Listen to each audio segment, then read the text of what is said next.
Speaker, whether one thinks that President Trump's tariff threats are a negotiating tactic or a real plan, what we do know is what we can control. And the Prime Minister has lost control of everything. He's lost control of the borders, lost control of immigration, lost control of spending and the deficit, lost control of inflation and housing costs, lost control of his own caucus. This has put Canada in an unbearably weak position.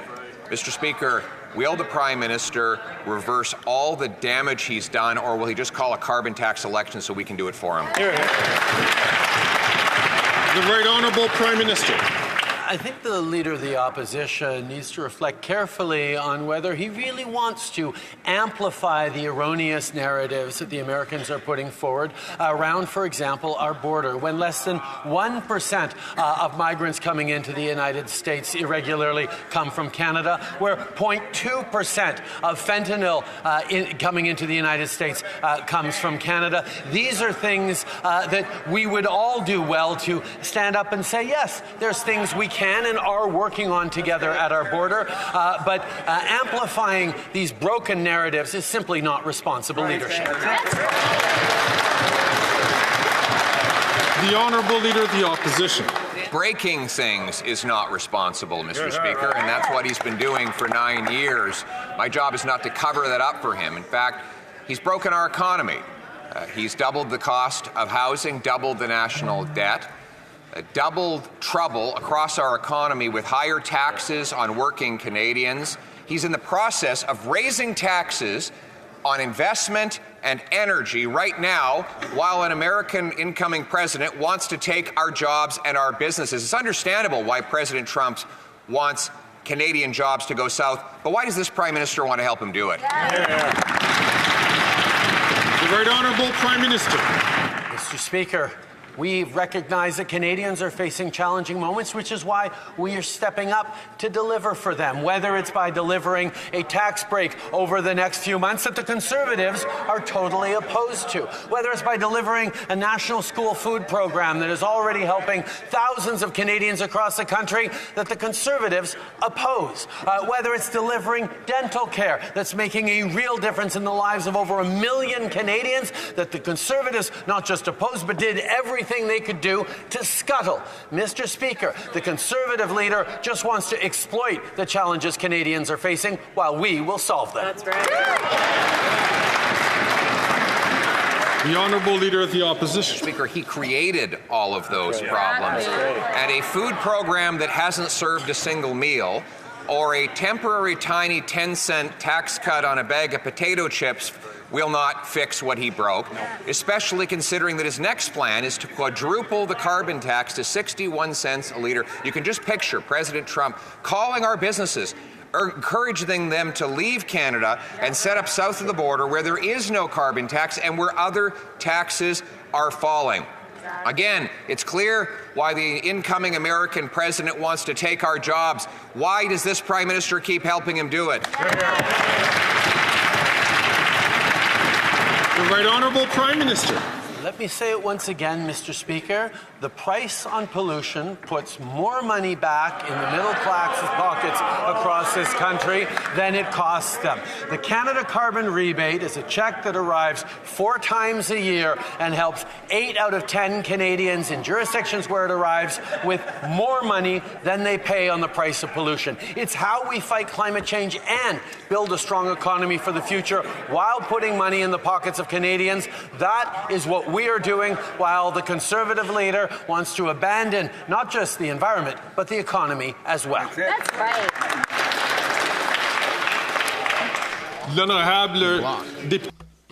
The Honourable Member for Belleuil-Chambly. Mr. Speaker, every day teaches us more about the twists and turns of our relationship with the Americans. And we know that the President's threats caused confusion. Was it about trade, drugs, or border security?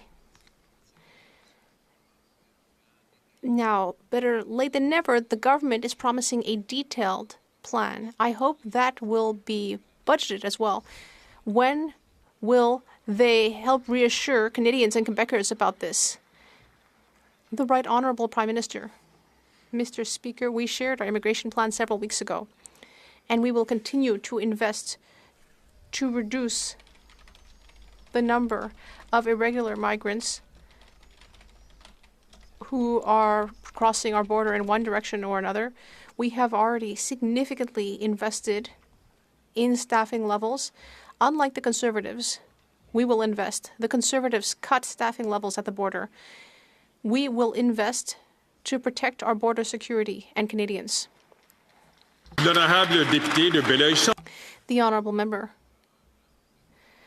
Well, we really need a plan for the future, not the past. The sooner we do, the sooner we'll realize that we're not actually talking about trade in the discussions.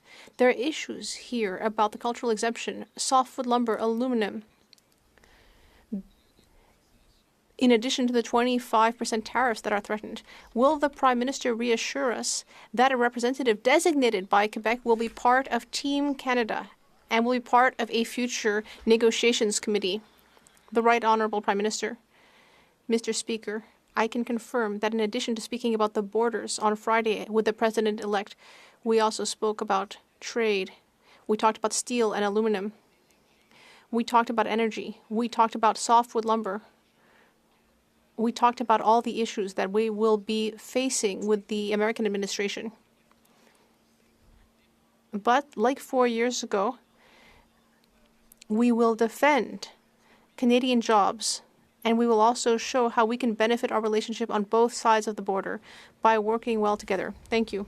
The honourable member for Burnaby South. The last Conservative government fired 1,100 border officers. That allowed illegal guns and drugs to flow freely into our country. We are all paying the price of that callous Conservative cut. I want those border officers rehired. I want thousands more recruited, and I want their mandate expanded so they can patrol the entire border. Will the Prime Minister do that? The Right Honourable Prime Minister. Mr. President, Mr. Speaker, my honourable colleague is exactly right. Conservative cuts hurt Canadians. Conservative cuts hurt our border security.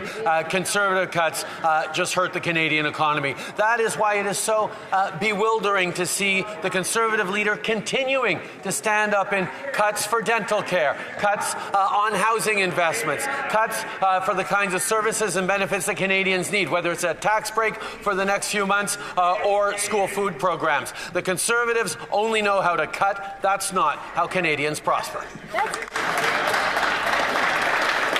I ask all members please not to take the floor unless recognized by the Speaker. L'honorable député de Burnaby Sud. Prime Minister's inaction allow those Conservative cuts to continue to hurt Canadians. Il faut embaucher. We need to hire thousands of agents at the border, and we need to keep good Canadian jobs. Donald Trump has said that he wants to balance his budget thanks to tariffs, so he will destroy Canadian lives to cover the American deficit. It's completely inappropriate, and the Prime Minister should be clear about that. Why did the Prime Minister come back from his dinner at Mar-a-Lago with empty hands? The Right Honourable Prime Minister. Mr. Speaker, indeed, the Conservative cuts at the border have harmed Canada. And that is why we are continuing to invest, and we will be there to invest even more to protect our borders.